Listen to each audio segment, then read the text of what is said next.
What's up, FaZe Clan? Zero here, and this is part 1 of the Phase 5 Challenge submission. Now you're gonna see my highlights in the background over the past 2 weeks.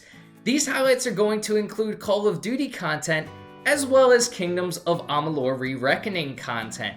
I wanted to post both games because I wanted to show that I don't just do one game on my YouTube. I cover a plethora of games. Currently it's Call of Duty and Kingdoms of Amalur, but in the past I have covered games like Assassin's Creed, The Witcher 3, Destiny 2. I cover a bunch of different games. I love gaming, and I hope y'all enjoy this highlight video, and I look forward to seeing y'all on part 2 on my YouTube channel. So go and check out part 2 on my YouTube channel. Until then, peace.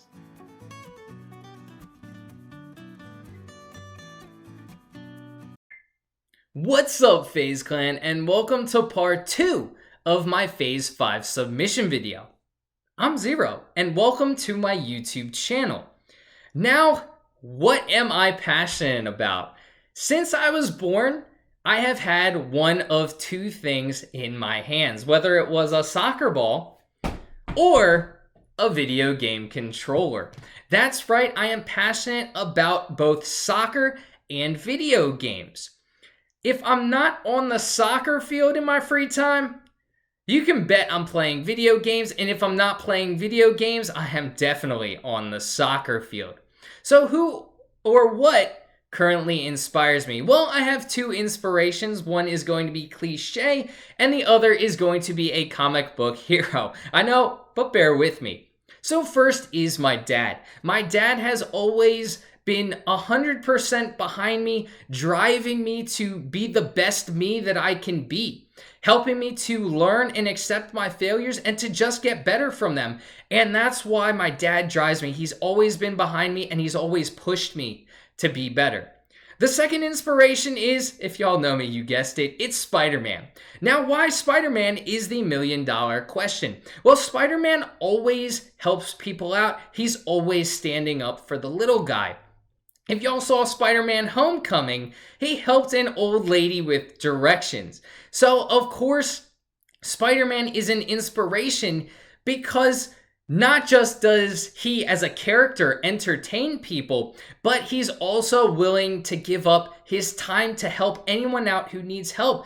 And my channel encompasses what Spider-Man is. He's entertainment from a standpoint when you step back as a comic book hero, but he's also willing to always help people out. So my channel has two things about it. I want to entertain people, and I want to help people out wherever I can through informative videos when I can. So that's the inspiration behind my channel. I've been creating content for 4 to 5 years now. I've also been streaming. I do a little bit of Twitch, but my main focus is on YouTube and YouTube videos. So I don't have that big of a Twitch following. It's just mainly my YouTube. My hidden talents. Well, I mentioned earlier that I love soccer. I did play 4 years of collegiate soccer, and I played 2 years of semi-pro soccer after college. So I've also, fun fact, been working on my cornhole throw. So if anyone needs a cornhole partner, feel free to hit me up. I am definitely willing to play a game of cornhole, and I also make some pretty good scallops. I want to join FaZe Clan because it's not just a company. FaZe Clan is a community of like-minded people. It is an amazing community of like-minded people, and it is a community that I want to join. I want to be able to be a part of that organization and that community, because being a part of that, you can be so proud to say, I am a part of that. I am, in my case, Phase 0. I would love to be able to do that, and I would be so proud to do that, which is why I want to join FaZe organization. I'm going to put a couple of videos that I've done over the past few weeks as part 3, so y'all can check those out if you want. Thank y'all for tuning in, and I hope you enjoy the couple of videos at the end of this. Till next time, peace.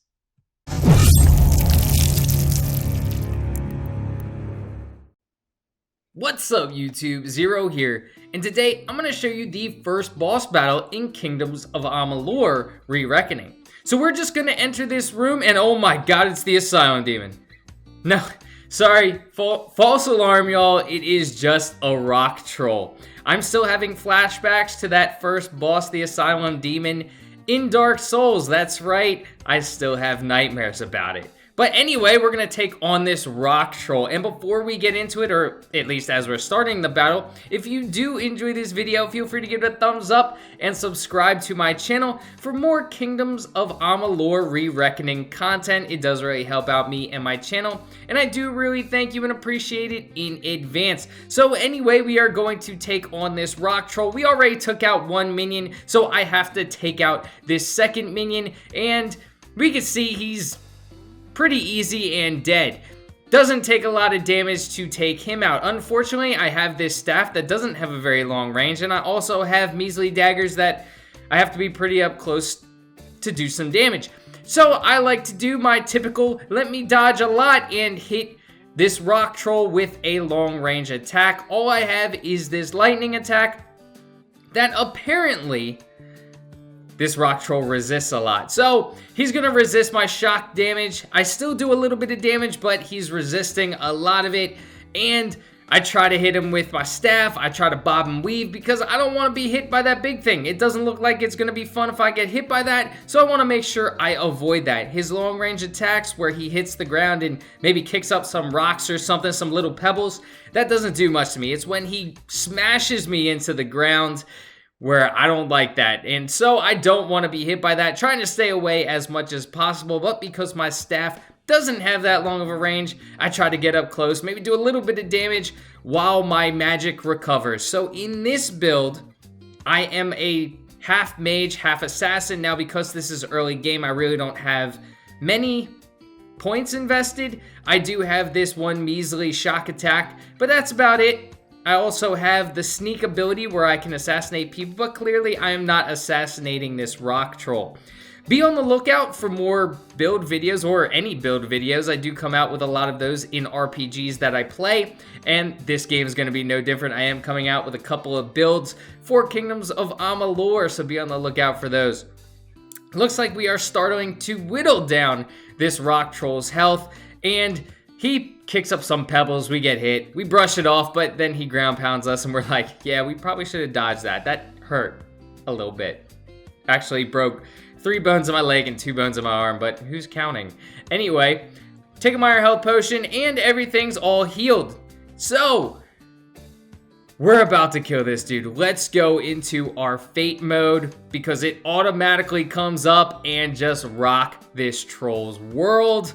Take him out. So I hope y'all enjoyed this video.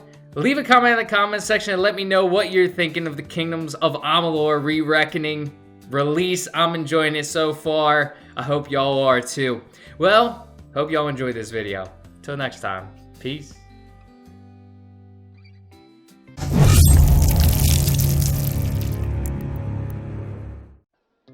What's up YouTube, Zero here, and today I'm going to be doing a quick comparison video between the M4A1 and the Grau in Call of Duty Modern Warfare. So before we get into it, I do want to say that if you enjoyed this video, feel free to give it a thumbs up and subscribe to my channel for more Call of Duty content. It does really help out me and my channel, and I do appreciate it and thank you in advance. Without further ado, let's get into it. So first, let's talk about the base statistics of these two guns. The M4A1 has greater accuracy, fire rate, and control, while the Grau has greater range and mobility. Both of these do the same amount of damage.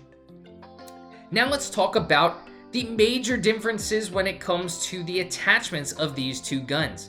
When we take a look at the muzzle category, these are pretty similar. Both of them have the same attachments in the muzzle category. It's when we get to the barrel that we start to see differences. So there is one major difference when it comes to the effects of the barrel, and I'll talk more about the barrels in general.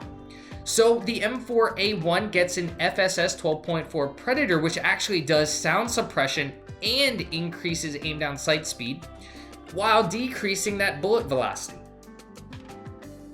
Now this is extremely interesting because the Grau doesn't get that. If you want your barrel to do sound suppression, then you can do that on the M4, kind of a two birds with one stone. Well, you can't do that on the Grau. However, the Grau does have a ZLR Drifter A-08, which does aim down sight speed, movement speed, and recoil control at the cost of damage range and bullet velocity. It is worthy of noting that that takes away from the underbarrel category, so another two birds with one stone, but this time on the Grau. However, it does not do sound suppression, so that's a huge difference. Something else to note is that the Grau has a few barrels that actually change the iron sight, which actually make the Grau more appealing. Both of these iron sights, it's really pick your poison. Do you like one? Do you like the other? I don't really see a huge advantage when we look at the normal iron sight, but when we get into the iron sight changes caused by the barrel on the Grau, we start to see a huge difference, and I'm going to give my edge to the Grau in that category because there are some definitely amazing iron sights that come out of the different barrels on the Grau. Now, when we go down further in the different categories, we're going to see a difference when we get to the stock category.